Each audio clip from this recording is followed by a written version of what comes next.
She found a dying man she had never met. She stayed with him for 2 days straight, alone on the open range. Was it foolish? Maybe. Was it the best decision she ever made? Absolutely. Penelope Dalton didn't just save a life that morning. She started one. Our channel is your home for Western stories that go deeper than the dust, love that endures, families built from nothing, and the kind of compassion that changes the whole world, one person at a time. Here's what this story will leave you with. The life you're meant to live might be waiting just past the moment you choose not to give up on someone. Hit subscribe, drop a comment, and share this with someone who needs to be reminded. Love is a choice you make every single day. The sun was just a rumor on the horizon when Yates Xander finally gave out, slumping over the neck of his horse. A fever was burning him up so bad the whole world shimmered and danced in front of his eyes. For 3 straight days he had pushed a small bunch of cattle across the wide open country of western Nebraska, headed for the stockyards in Council Bluffs. But then a sickness hit him, fast and mean like a snake bite. It started as a simple scratch in his throat, a tiredness he figured was just from long days and the blistering August sun of 1876. By the second day, though, every muscle in his body screamed in protest. And come the third morning, he knew he was in a world of hurt. The cattle had spooked and scattered sometime during the night while he was passed out. Now he was all alone in that endless sea of grass, miles from any town. The prairie stretched out in every direction with nothing to see but a sky so big and blue it made his eyes ache. Yates managed to slide off his horse, nearly planting his face in the dirt. His legs shook something awful as he led the animal toward the sound of a little creek. The horse drank like it had been a week, and Yates just fell down beside the water, shoving his whole head into the cool stream. For about 10 seconds, it was pure bliss. Then the fire in his blood came roaring right back. He crawled his way to a lone cottonwood tree, the only shade for miles around, and leaned up against its trunk.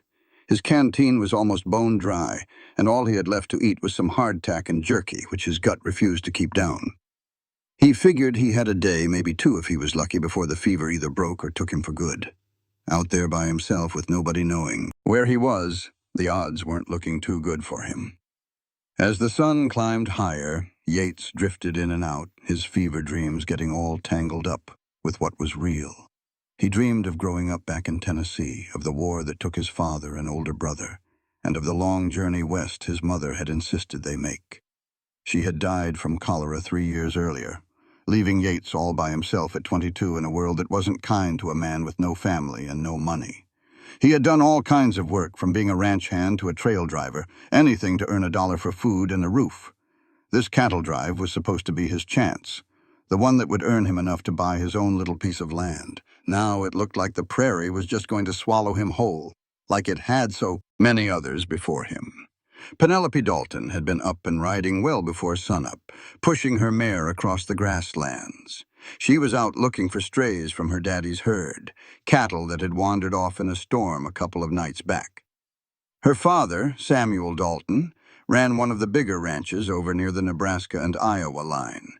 And while he had plenty of hired hands, Penelope was the best tracker he had. She had learned it from her mother, who in turn had learned from a Pawnee woman who used to work for them.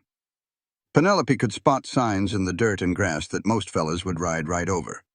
She was 19 years old, with long brown hair braided down her back and sharp green eyes that could spot a calf hiding in thick brush from 100 yards out. Her own mother had passed on when Penelope was just 15, and since that day she had taken on more and more of the work around the ranch. Her father sometimes fretted that she spent too much time on the job and not enough being courted by the local boys. But Penelope had no time for the clumsy attempts of cowboys who looked at her like she was some prize to be won. She felt more at home with horses and the wide open sky, with the wind on her face and the freedom to ride wherever she pleased, at least as far as her father's property line.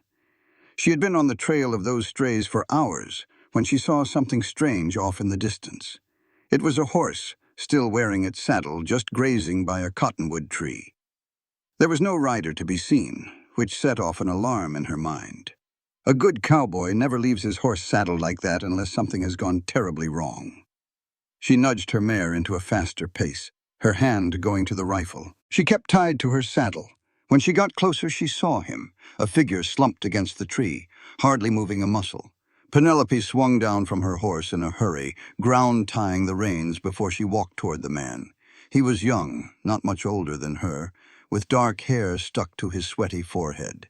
His skin looked pale under his tan, and she could see him shaking even from a few feet away. She knelt down beside him and laid the back of her hand on his forehead. He was burning hot, the fever so high it was a wonder he was still breathing at all. "Hey," she said, giving his shoulder a gentle shake. "Can you hear me?" Yates's eyes fluttered, but they were unfocused and hazy. He mumbled something she couldn't make out, his voice thick and jumbled. Penelope took a quick look around, sizing up the situation. They were at least 10 miles from her. Daddy's ranch, maybe 15 from the closest town.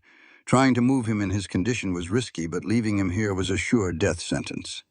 She bit her lip, her mind racing. The sun was getting high in the sky, and the temperature was already pushing 90 degrees. If she was going to do anything for him, she had to get that fever down, get some water in him, and then figure out a way to get him to safety.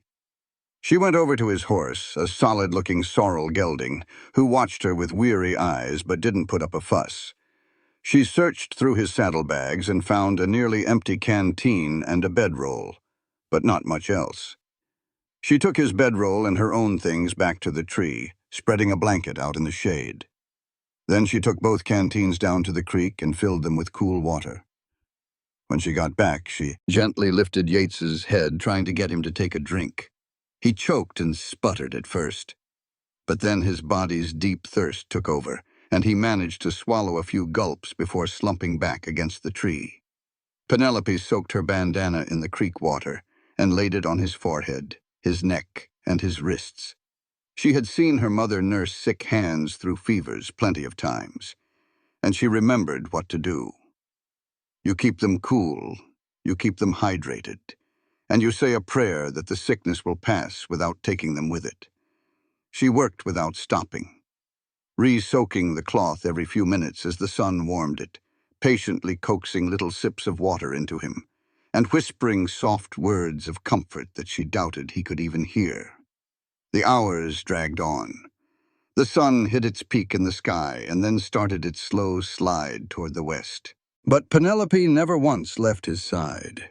She knew the smart thing to do was ride back to the ranch for help to bring a wagon and her father's men. But something held her there. Maybe it was the memory of her mother, who always taught that leaving a sick soul alone was just plain wrong. Or maybe it was something about the man's face. Even all twisted up with fever, it looked kind, like someone who had seen hard times but hadn't let them turn him bitter. Or maybe it was just her own stubborn streak, the same part of her that refused to give up on a wild colt or a weak calf. For whatever reason, Penelope stayed put. As evening came on, Yates's fever seemed to get even worse. He started to thrash around weakly, muttering words that made no sense, his body fighting a war she could only watch. Penelope managed to get him onto the bedroll, using her own saddle blanket to cushion his head. She built a small fire as the air started to cool, knowing the night chill could be just as dangerous as the day's heat. She made a thin broth from some dried beef in her own saddlebags and got a few spoonfuls into him before he turned his head away. Night fell hard on the prairie, and with it came the sound of crickets and the far-off call of a coyote. Penelope sat with her back to the cottonwood, the sick man's head resting on a blanket beside her. She kept the fire fed and her watch going, changing the cool cloth and offering water whenever he stirred. She dozed off and on, jolting awake with every little sound, always checking to make sure he was still breathing, still in the fight. It was almost dawn when the fever finally started to give way. Penelope noticed it first in how his breathing eased up and how his restless movements settled into a more peaceful sleep. She touched his forehead and felt that while he was still warm, that terrible raging heat was gone. A wave of relief washed over her so strong it brought tears to her eyes. She hadn't let herself realize just how scared she had been, how sure she was that she was watching a man die, until the danger finally started to pass. Yates woke up slowly, coming back to the world one piece at a time. His first thought was that he must have died, because there was no way an angel wasn't tending to him. But as his eyes began to clear, he saw that the woman leaning over him was real, with a smudge of dirt on her cheek and a deep weariness in her face. The first things he noticed were her eyes, green as a spring meadow, and they were looking at him with both relief and a whole lot of worry. "You are awake now," she said, her voice soft, like cool creek water on a scorching day. "How are you feeling?" Yates tried to answer, but his throat felt like it was full of dust. She seemed to know just what he needed, lifting his head with a gentle hand and holding a canteen to his mouth. He took a long drink, and that water was the finest thing he had ever tasted. Once he was done, he managed to push out a single word: better. A smile touched her lips, and even in his weak state, Yates felt a little something stir inside his chest. "Good. You gave me a real fright. I came across you yesterday morning burning up with a fever. You have been out of your head for nearly a whole day and night." He struggled to take that in. A whole day. This woman, a complete stranger, had watched over him for a whole day and night, all by herself, out on the prairie, taking care of him through a sickness that could have easily taken his life. Why was all he could manage to ask. The smile on Penelope's face softened into something more thoughtful. "Because I could not live with myself if I left a man to die all alone. My name is Penelope Dalton. My daddy owns a ranch about 10 miles east of this spot." "Yates," he replied, his voice growing a bit stronger with every word. "Yates Zander. I was pushing a herd toward Council Bluffs when I got sick." He stopped for a moment as a terrible thought hit him. The cattle, they must have scattered. I have lost them. "A herd of cattle can be rounded up again or replaced," Penelope said with a firm tone. "Your life cannot. You need to rest up. When you feel strong enough to sit a horse, I will guide you back to my father's place. You need some real food and a proper bed, not just a bedroll under some old tree." Yates felt the urge to argue, to tell her he had to go find those cattle, that his entire future was riding on finishing that drive. But his own body argued back as a deep tiredness pulled him towards sleep again. The last sight he remembered before his eyes drifted shut was Penelope's face, lit by the pale morning sun, watching him with a kind of fierce protection that made his heart ache for reasons that had nothing to do with the fever. He slept for most of that morning, waking up every now and then to see Penelope was still sitting there, always with some water or a little bit of food for him. She had somehow managed to catch a rabbit and had cooked up a real stew, which she fed to him in small spoonfuls, giving his stomach time to get used to food after being empty for so long. By the time afternoon rolled around, he felt he could sit up on his own, even though his head still felt a bit light. "You are a mighty fine nurse," he told her, as he took another cup of the broth. "Did your mother teach you that?" A quick shadow of sadness passed over Penelope's face. "She did. She passed on about 4 years ago. Pneumonia got her one winter. It came on quick and took her even quicker." "I am real sorry to hear that," Yates said, and he truly meant it. "I lost my own mother 3 years back. Cholera. It is a tough thing, being on your own in this world." Penelope looked him straight in the eye, and in that quiet look, they found a common ground that did not need words. Both of them had known what it was to lose someone.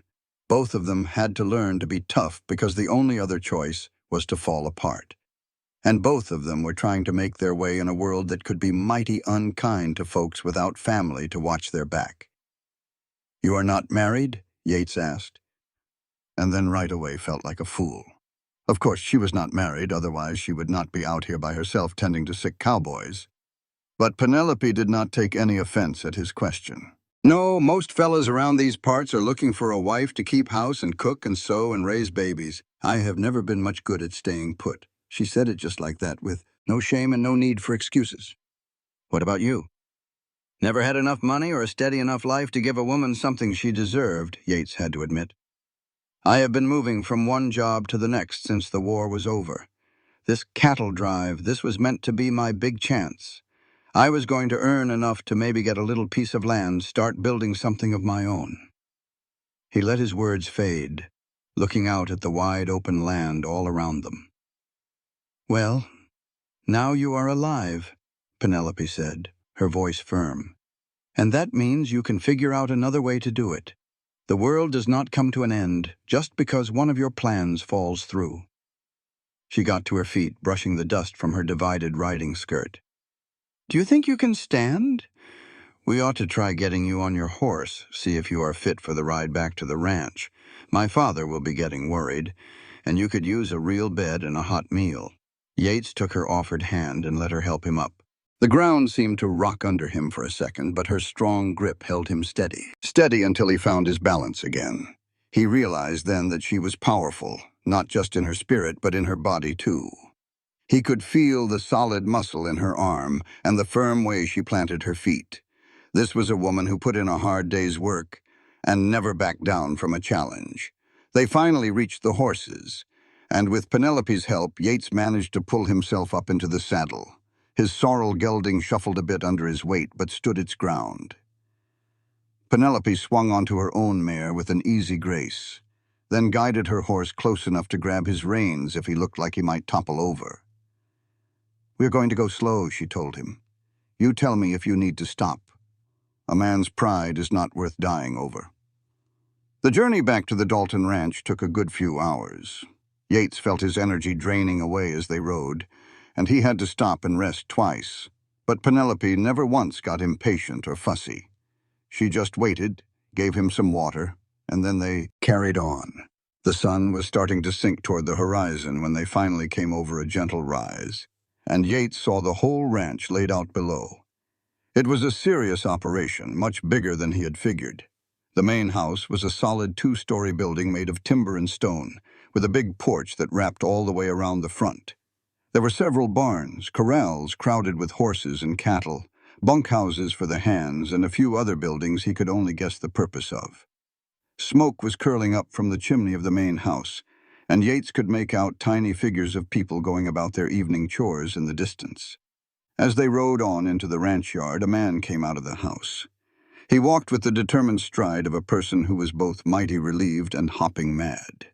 He was a tall man with broad shoulders. His hair was more gray than brown, and his face that had been shaped by years of sun and wind. That had to be Samuel Dalton, Yates figured, and he prepared himself for the anger of a father whose daughter had been missing for more than a day without a word. "Penelope Grace Dalton," Samuel's voice boomed across the yard. "Where in the good Lord's name have you been? I was just about to send the whole crew out to look for you."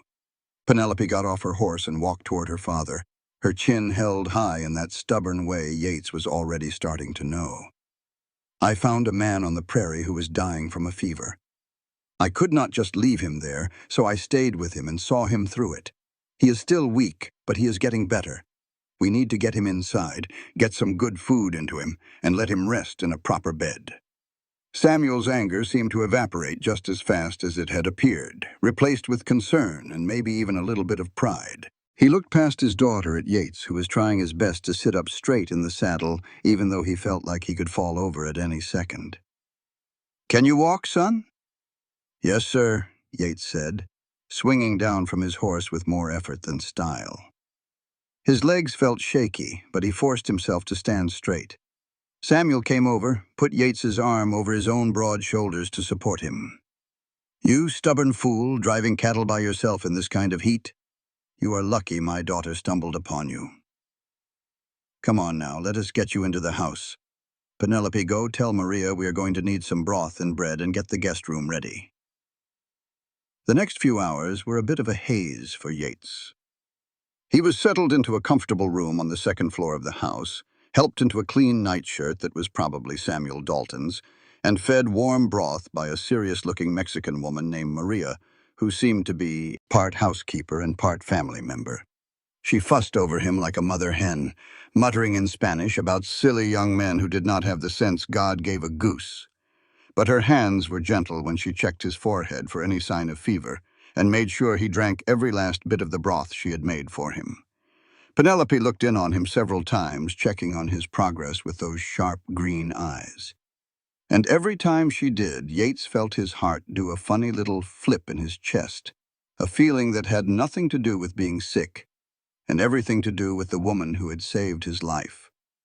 He tried to thank her properly, but she just brushed his words aside. Rest was all she said. We can talk more when you are feeling stronger. Yates fell into a deep sleep that night, the first real, peaceful sleep he had gotten in days. He woke up the next morning with sunlight pouring in through the window and the smell of bacon and coffee coming up from downstairs. His fever was gone for good, and while he still felt weak, his head was clear. He managed to get into his own clothes, which someone had kindly washed and left folded on a chair for him, and made his way down the stairs on legs that still felt a bit wobbly. The dining room was a comfortable lived-in place with a long table that looked like it could fit a dozen people without any trouble. Samuel Dalton was sitting at the head of the table reading a newspaper and sipping his coffee.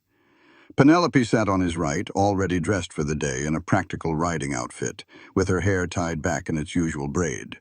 Maria came bustling in from the kitchen with a big platter of eggs and bacon, followed by a younger woman who had the same dark hair and eyes and must have been her daughter. "Good, you're up," Samuel said, nodding toward an empty chair. "Sit yourself down before you fall down. Maria, get this young man some food. He looks like a good gust of wind would knock him to sit." Yates took the seat with gratitude, accepting the plate of food that appeared in front of him. He ate with care, mindful of his still tender stomach, but every mouthful was a miracle after so many days of sickness and near death. While he ate, Samuel asked him about his life, his work, and his future. Yates told him the straight truth, talking about the cattle drive, the fever, and the herd he had lost. Samuel asked, "Did those cattle belong to a particular outfit?" "A rancher named Tom Hutchkins. He has a spread about 60 miles west of here. He hired me to push them to the stockyards in Council Bluffs. I was supposed to connect with his regular crew there, but I reckon I have missed that meeting." Samuel thought on this. "Hutchkins is a decent man. I know of him. He will not blame you for the loss, not when he learns you almost died in the effort. But you will have to get word to him. Let him know the situation. The meantime, you need to stay put and get your strength back. There is no sense in you heading out on the range half gone. You can work for me for a couple of weeks, build yourself back up, and earn some money to cover what you lost on that drive."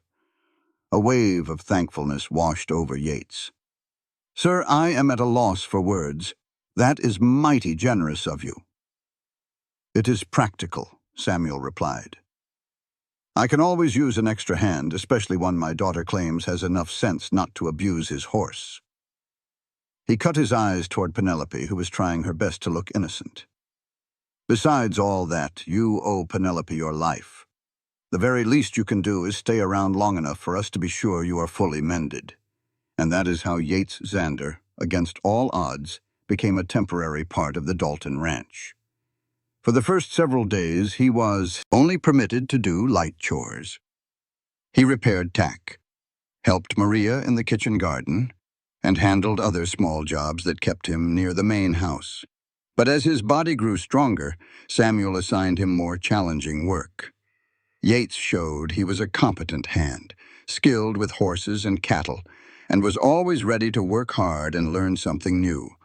He also began spending more and more of his time with Penelope. She seemed to find him throughout the day, popping up at his side when he was working in the corral or riding out to inspect the herds. Their conversations came easy, talking about everything and anything. She spoke of her childhood on the ranch, about her mother passing, and how it had changed the family. He told her about Tennessee, about the war that had ripped his childhood home apart, and about his dream to one day own a piece of land of his own. "Why land?" Penelope asked him one afternoon while they rode along the ranch's northern edge. "Why not just stay on as a hired hand? It is less worry, less risk." Yates was silent for a spell, trying to find the right words. Because I want to make something that belongs to me, something no one can ever take from me or burn to the ground or say I'm not good enough for. It might sound foolish, but I want to know my hard work is going into something that will last, something that might even be here after I am gone. Penelope gave a slow nod. That is not foolish at all. I know what it means to want to build something. That is what my father did, and what my mother helped him do. This whole ranch is what they leave behind. Sometimes I wonder what I will leave behind. You could have this ranch, Yates said. Your father will not be around forever, and you know this land better than anyone. Perhaps, Penelope answered, but she did not sound sure. But plenty of folks figure a woman cannot run a ranch on her own. My father's cousins back east have suggested more than once that when he is gone, this place should pass to a man who can manage it the right way. Never mind the fact that I have been helping to manage it since I was 15. The sheer unfairness of it all made Yates's blood boil. He had watched Penelope work. She was as capable as any man on that ranch, and more so than most. The idea that she could be overlooked just because she was a woman was both ridiculous and cruel. Then you will just have to prove them all wrong, he told her. Show them you can run this place better than any man they could dream of.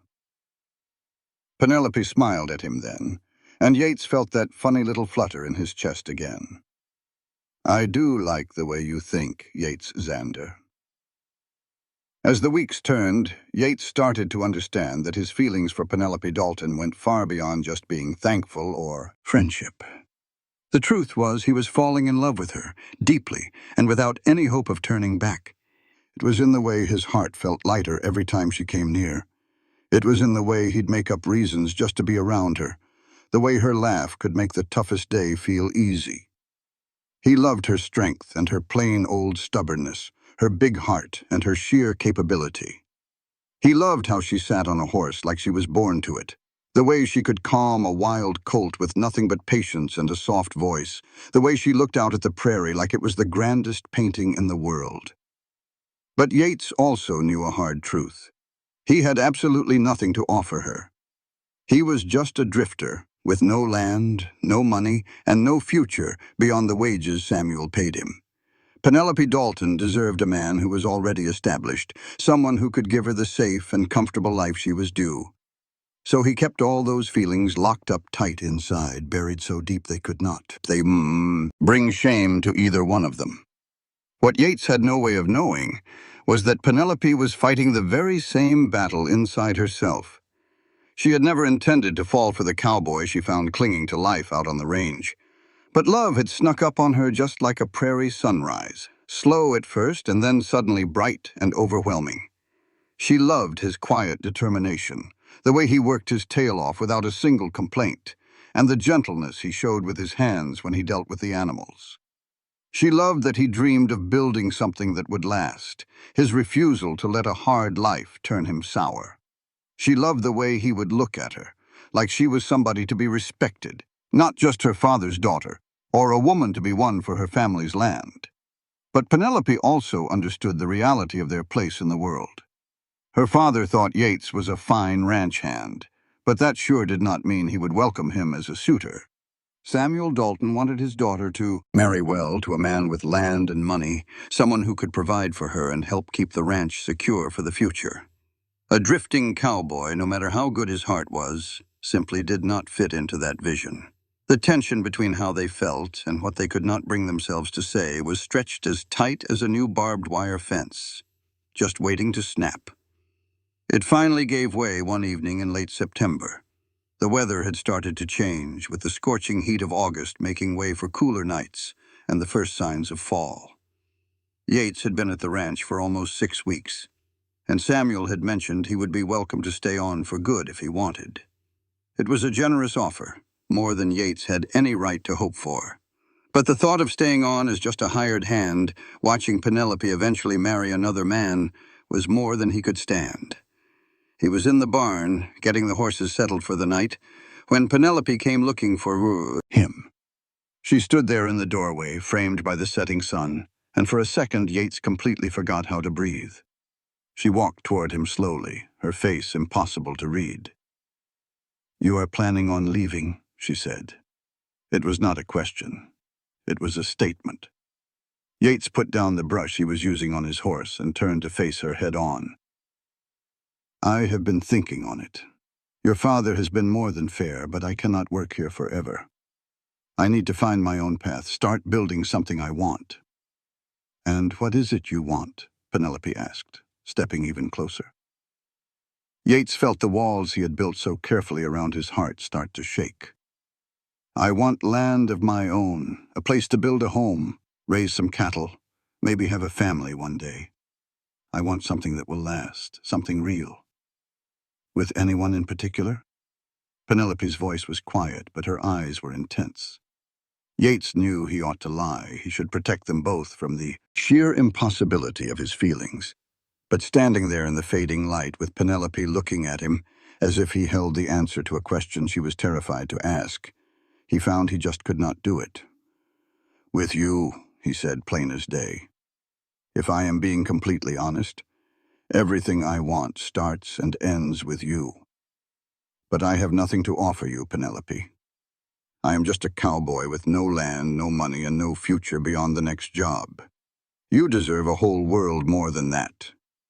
Penelope closed the final bit of space between them, reaching up to touch his face with a tenderness that made his heart ache. "You really are a fool, Yates Xander. Do you think I care about money or land? I have land. I know how to run a ranch. What I do not have is someone who sees me as an equal partner. Someone who respects my abilities and does not try to change me into something I am not. What I do not have is someone who makes me feel like my heart is about to beat right out of my chest just by being in the same room with them. What I do not have is you." Yates just stared at her, not daring to believe the words he was hearing. "Penelope, I cannot ask you to throw away your inheritance, your home, for a man who has nothing but dreams." "You are not asking. I am offering." Penelope's voice was firm and sure. "I love you, Yates. I think I have loved you since you looked up at me with those feverish eyes and trusted me to save your life. I have loved you every day since, watching you work and dream and show kindness to every person and animal you meet. I do not care if you have land or money. We can build all of that together. But what I cannot do is build a life with a man I do not love, no matter how much land he owns." Yates felt something inside his chest finally break free, a flood of emotion he had been holding back for weeks. Yates pulled Penelope into his arms, holding her as if she were the most precious treasure on earth, because to him, she was. "I love you," he breathed into her hair. "Lord help me. I love you more than I ever figured a man could love a woman." Penelope leaned her head back, and Yates met her lips with a kiss. This was no shy first kiss. It was a firm statement, a solemn vow, a powerful claim. She kissed him back with the same intensity, her fingers weaving into his hair as her body molded against his. When they finally broke for air, both of them were breathless. Penelope was smiling in a way that made Yates want to start kissing her all over again. "So, what comes next?" he asked. "I do not reckon your daddy will be too pleased about his daughter taking up with a hired hand." Penelope's smile became a little mischievous. "Then we will just have to show him that you are much more than a hired hand, that you are a man with vision and grit and the heart to help build something that will last. You just leave my father to me." Convincing Samuel Dalton proved to be a simpler task than either of them had guessed, though it certainly had its share of tense moments. The very next evening at supper, when Penelope declared that she and Yates were in love and planned to be married, Samuel's face cycled through several shades of red. He stared for a long, quiet moment at his daughter, then his gaze shifted to Yates, and then it returned to his daughter. "You are serious about this," he stated finally. "Completely," Penelope answered, her voice steady and sure. "Yates is a good man, Father. You know that. You have seen him work, seen the kind of man he is. I love him, and he loves me. I am asking for your blessing, but whether you give it or not, I am going to be his wife." Samuel fixed his gaze on Yates, who was trying his hardest not to look like he was ready to run for the door. "And you? What have you got to say for yourself, son?" Yates drew a deep breath and looked Samuel straight in the eye. "Sir, I know I do not have a lot to offer your daughter when it comes to money or land, but I can give you my word that I will work harder than any man you have ever met to make sure she is happy and always looked after. I love her, Mr. Dalton. I will spend every single day for the rest of my life trying to be the man she deserves." Samuel was silent for what felt like an eternity. Then a slow smile started to spread across his weathered face. "You know, my wife's father said something mighty similar to me when I asked for her hand. He was a rich man, owned a huge spread down in Texas. I was a nobody, just a cowhand with big dreams and nothing in my pockets. But Sarah, she loved me, and she talked her father into giving us a chance. It was the best decision any of us ever made." He stood up, walked around the table, and stuck out his hand toward Yates. "You have my blessing, son, but if you ever bring her a moment of pain, I will hunt you down to the ends of the earth." Yates firmly shook Samuel's hand, a wave of relief washing over him. "I understand, sir. Thank you." "There is one condition, though," Samuel added, his face growing serious again. "This ranch will belong to Penelope one day. That means it will be yours, too, if you marry her. But I need to be sure you understand what that really means. This is not about you riding in here and taking the reins. This is about you being a partner to my daughter, backing her up in her decisions, and respecting her wisdom and good sense. Are you able to do that?" "Yes, sir," Yates answered without a second of hesitation. "Penelope knows this ranch better than I ever could. I would be a pure fool not to listen to her. Besides, that is what I want, too. A partnership, not a one-man show." Samuel nodded, looking pleased. "Well, then, it looks like we have a wedding to get ready for." Maria is going to be over the moon with excitement.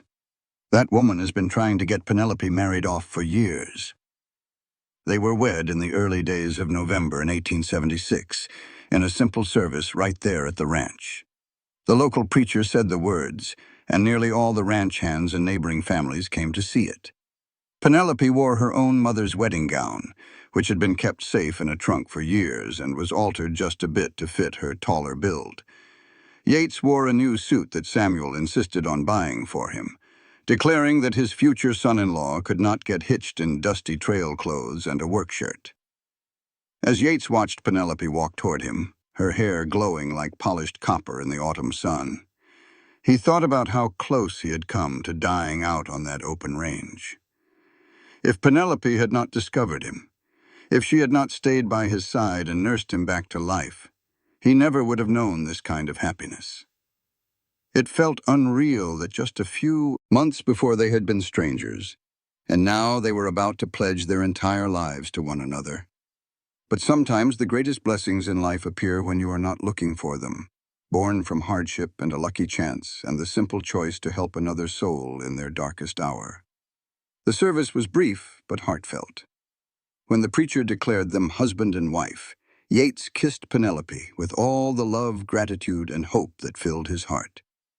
The crowd of guests cheered loudly, and Maria dabbed at her eyes with her apron, whispering in Spanish about the beauty of young love. The party that followed was a loud and joyous affair. Tables were arranged outside, heavy with food that Maria and some of the other ranch wives had cooked up.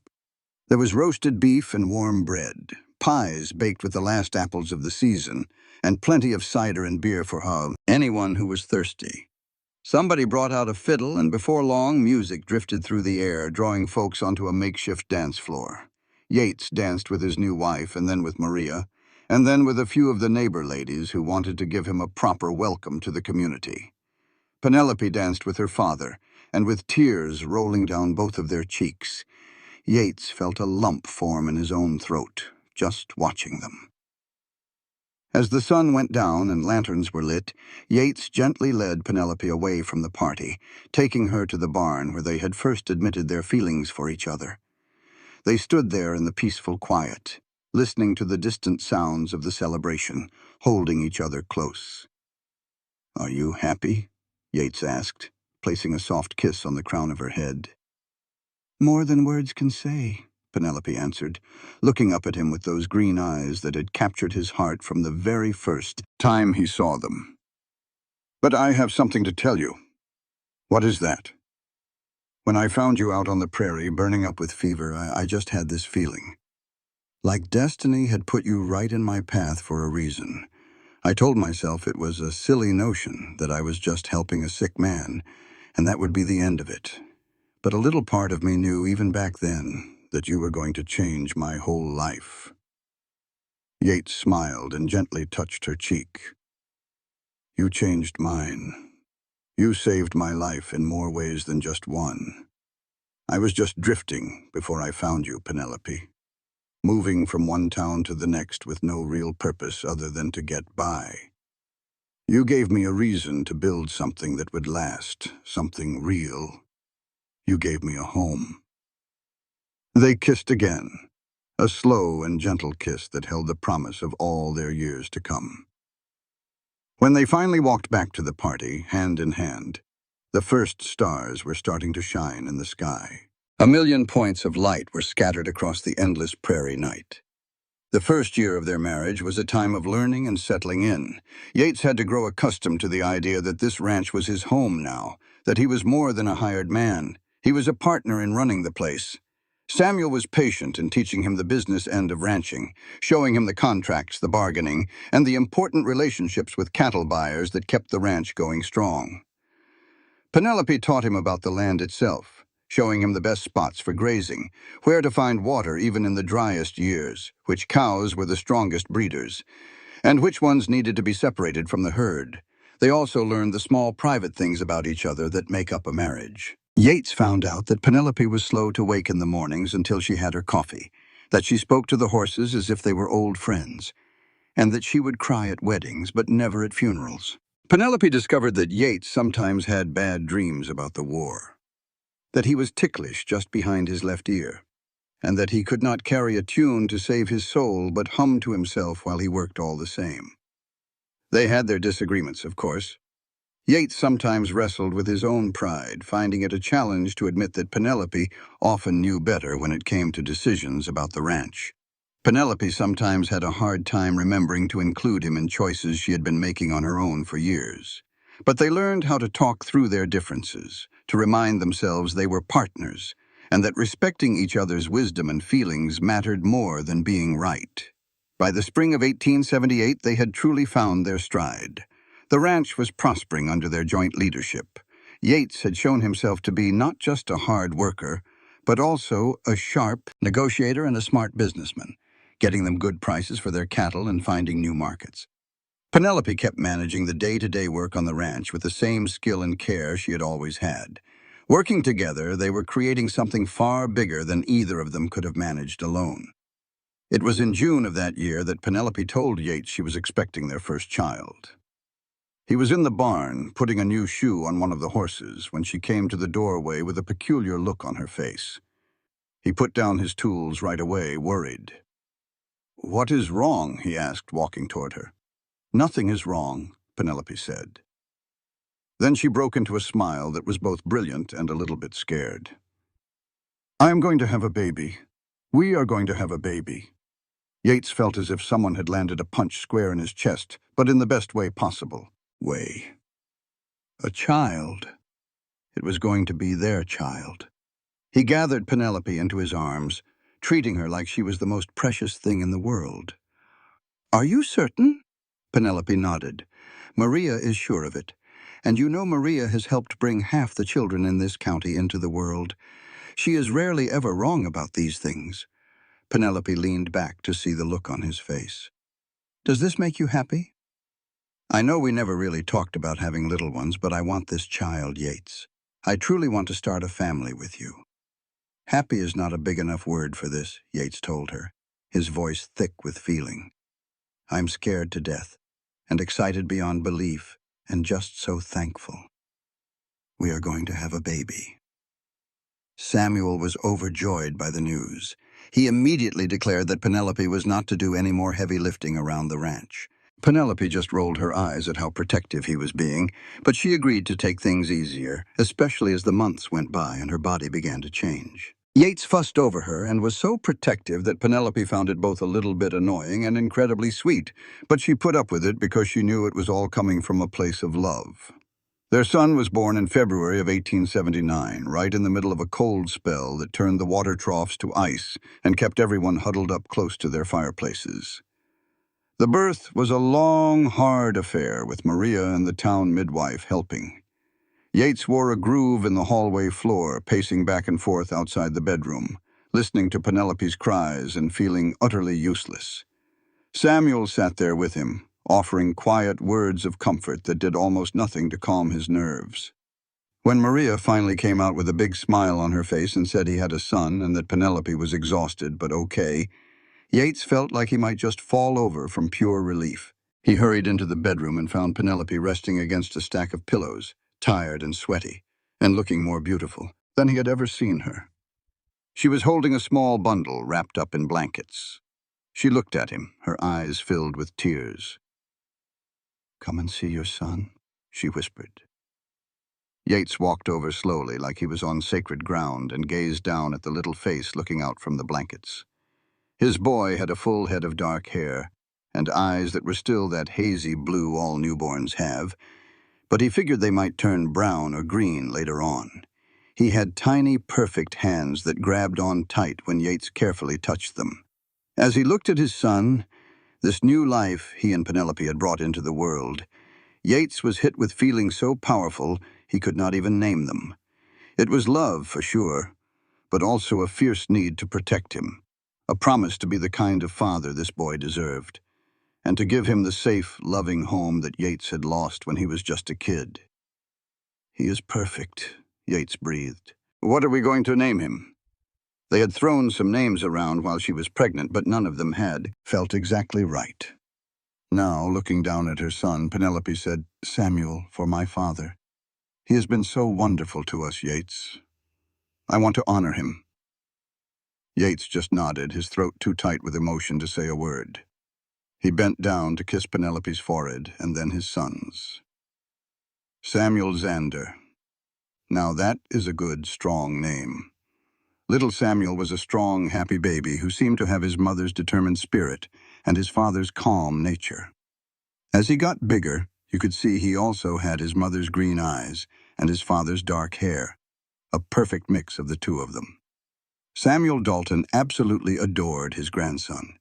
He would spend hours just rocking him or walking him around the ranch, showing him the horses and cows and telling him stories about what his mama was like when she was a little girl.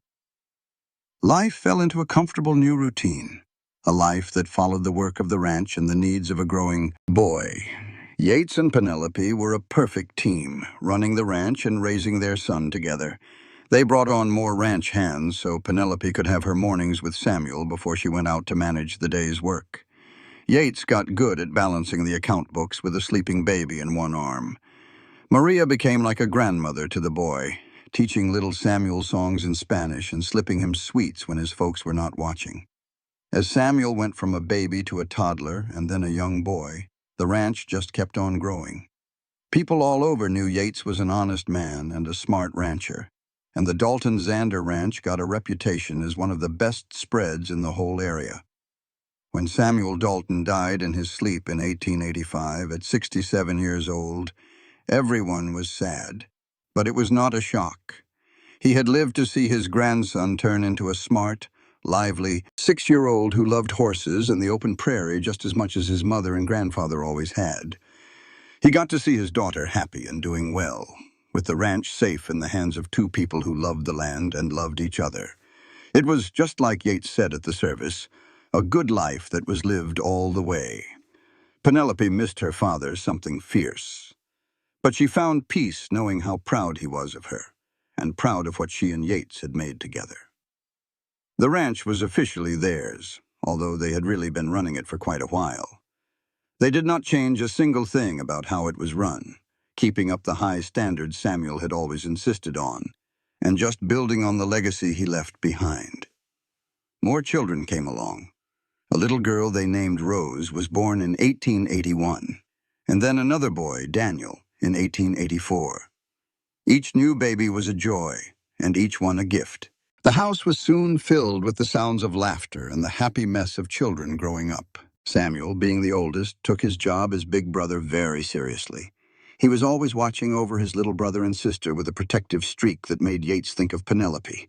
Rose was a wild and fearless little thing, climbing trees and riding horses before she could even walk right, giving her parents plenty of gray hairs with all her escapades. Daniel was the quiet one, more thoughtful, and he had a special way with calming animals that even Penelope had to admire. Yates often found his mind wandering back to that day out on the range when he had fallen ill with a fever, so sure he was about to die all alone in that huge, empty land. He thought about Penelope riding out to look for him, staying by his side through the worst of it and just refusing to let him go. That one choice, that simple act of kindness from one person to another, had completely changed the course of both their lives. It had given him everything he had ever wanted and a whole lot more that he never even knew to ask for. He had a home, a family, and a partnership founded on love, respect, and the dreams they built together. He had a legacy that would be there long after they were both gone. As the years went on, the love between Yates and Penelope only got stronger. They had made it through dry spells and harsh winters, sickness in the cattle herds and tight money, all the usual troubles that life throws at you. But they always faced them as a team, and every problem they solved together just brought them closer. They still worked right alongside each other on the ranch, even though they now had good foremen and plenty of hands to do most of the daily chores. They taught their children about the dignity of hard work, the importance of being kind to people and animals, and the need to always stand up for what is right, no matter how hard it might be. On their 10th wedding anniversary in November of 1886, Yates brought Penelope back to the cottonwood tree where she had first found him. It was a cold day with winter, already making itself known across the prairie. But that old tree was still standing there, like a lone guard on the wide-open plains. They stood together right on the spot where Penelope had watched over him all those years ago, where she had fought for his life, and without knowing it, fought for the future they would have together. "I can still remember how scared I was," Penelope said, leaning her head on Yates's shoulder as they gazed out at the endless grass. "You were so sick, and I knew that if that fever didn't break, you were going to die. I just kept telling myself that I could not let that happen, that you were meant for more than just dying alone out here on the prairie. I had no idea back then that what you were meant for was me, and for us, and for this life we have built." Yates turned her so she was facing him, gently holding her face in his hands. "You saved my life that day, Penelope. But you did more than that. You gave my life a purpose.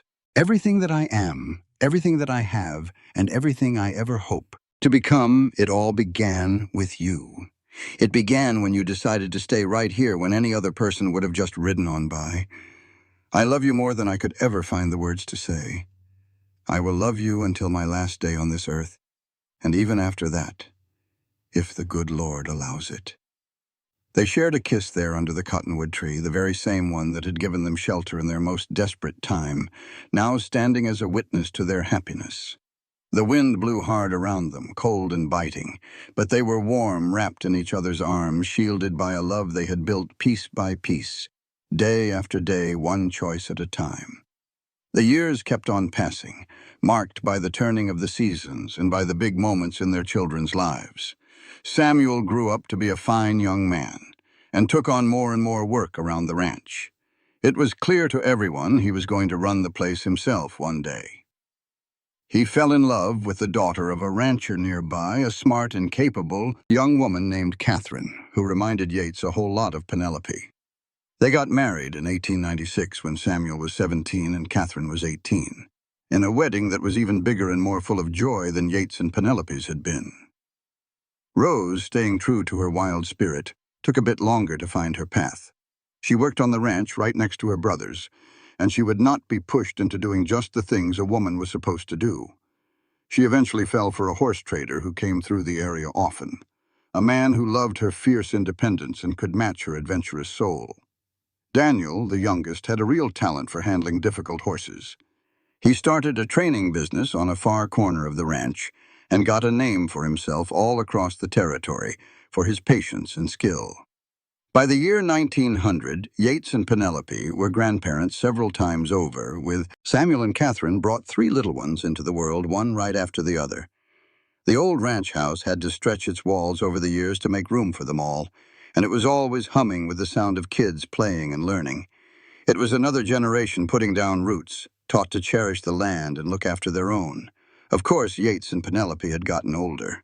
The dark in Yates's hair had mostly given way to silver, and Penelope's face was a beautiful map of her years in the Texas sun and wind.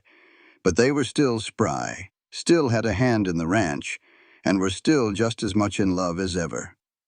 Most evenings you could find them on the porch, watching the sun dip below the prairie that held both their hearts. Sometimes they'd talk about the old days, recalling when they first started courting and their early years as husband and wife. Other times they'd talk about what was to come, about their children and grandkids and the mark they were leaving on the world. And sometimes they just sat there, quiet and comfortable, holding hands with no need for words to say what they both already knew. On one summer evening in 1905, as they watched the lightning bugs start their nightly show, Penelope spoke softly. "Do you ever wonder what might have been if I hadn't come across you that day? If I'd taken another trail, or figured those stray cattle weren't worth the trouble, or showed up an hour later when it was already too late?" Yates gave her hand a gentle squeeze. "I try my best not to dwell on it. The thought of a life without you, of never having all this, it's just too heavy a thing to even consider. But I also reckon that somehow, some way, we would have found each other. Some things are just written in the stars." Penelope smiled, leaning her head against his shoulder. "I like that idea, that no matter the path, we were always meant to end up together, to love one another, and to build this life side by side." "I was adrift before you found me," Yates said, his voice low. "Not just out there on the range that day, but in every way that truly counts. I had no direction other than surviving, no dreams bigger than the next paycheck. You gave me a reason to get up in the morning, Penelope. You gave me a home, a family, and a tomorrow to look forward to. Every good thing in my life started with you, when you chose to stay by my side when that fever hit, to fight for me when you had every right in the world to just ride on. I'll be thankful for that choice for all of eternity." They sat together while the stars popped out one by one, lighting up the huge prairie sky. Off in the distance, a few cattle made soft noises. Closer by, they could hear the sound of their grandkids laughing deep in some game before bed.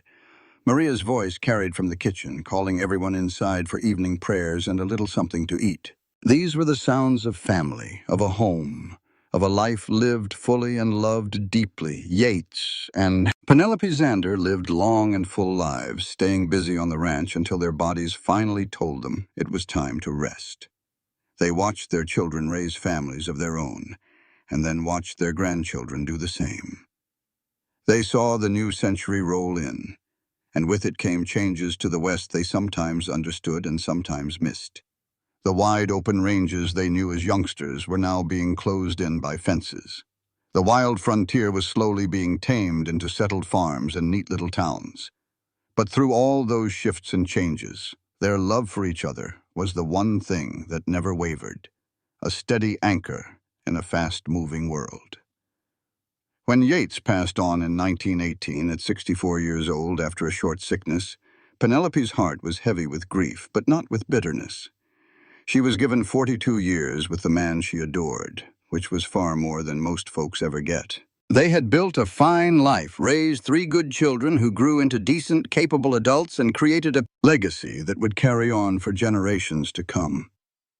She found peace in these thoughts, and in knowing that Yates had passed on feeling loved, with his family all around him, in the home they had made together. Penelope herself lived for another 6 years, and she passed away quietly in her sleep in 1924 at the age of 67.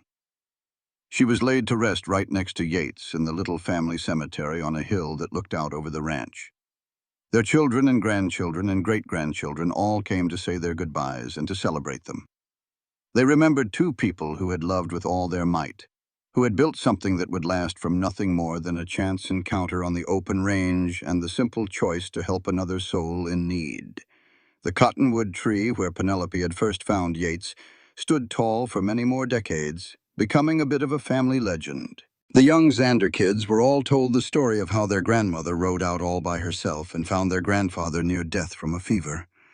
They heard how she stayed right there with him through the worst of it, refusing to budge until his fever finally broke. They were told how that one single act of kindness lit a spark of love that changed both their lives, creating the family and the ranch they all now called home. That old tree became a symbol of hope and of not giving up. It was a reminder of how small acts of goodness can send ripples out into the world in ways we can't even predict, making futures we never could have dreamed of. Generations down the line, Xander descendants were still running the ranch. They still told the story of Yates and Penelope, and they still paid a visit to the old cottonwood tree whenever they needed to remember where they came from, and who had fought so hard to give them the life they had. The details might have gotten a little bigger over the years, the way family stories always do, but the heart of it stayed true. It was a story about how love sometimes finds you when you're not even looking, born from hard times and pure chance, and from the decision to stay when walking away would be the easiest thing to do. And that, in the end, was the true inheritance Yates and Penelope left behind. It was not just the ranch or the family name or the earthly goods they had gathered. It was the lesson that choosing to care, choosing to stay, choosing to fight for another person's life and happiness could change the whole world. That real love was not built on big flashy displays, but in the quiet daily choice to show up, to be kind, and to be a partner in the deepest sense of the word. Their story served as a reminder that we never know when the most important moment of our life might show up. It could happen on a perfectly normal day, in a perfectly normal place, looking like nothing more than a simple choice to help someone who needs it. Oh, Yates. It arrived when a fever knocked him flat on the open range, leaving him helpless and all alone. For Penelope, it arrived when she made the choice to ride out and to stay, to fight for the life of a stranger who would soon become her everything. He was burning up with a fever, alone on the vast range.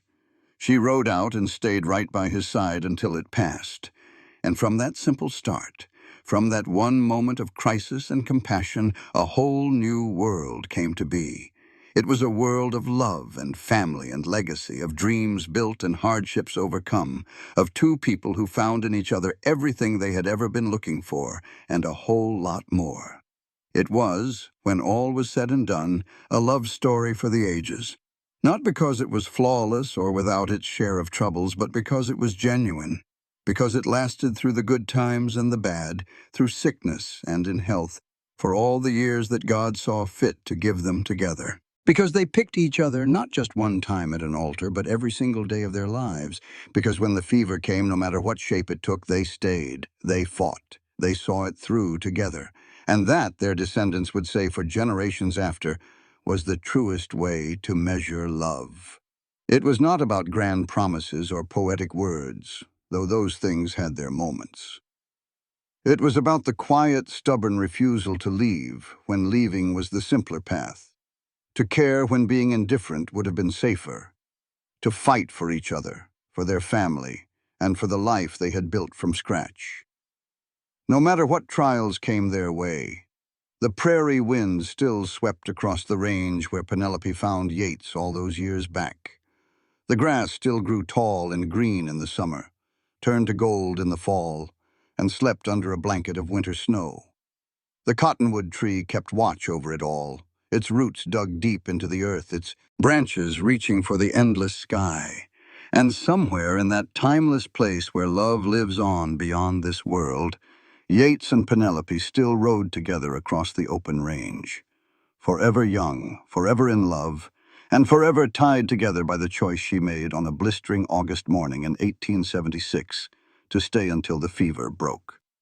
Their story was passed down again and again, becoming a piece of family history, but also something more.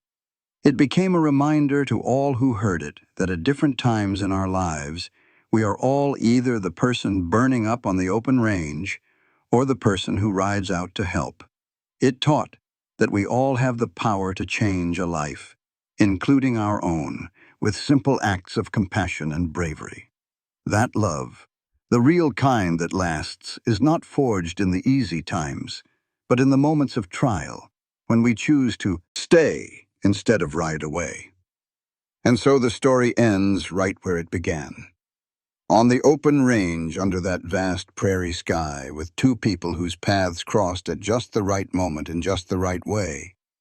It began with a fever that broke, and it grew into a love that never did.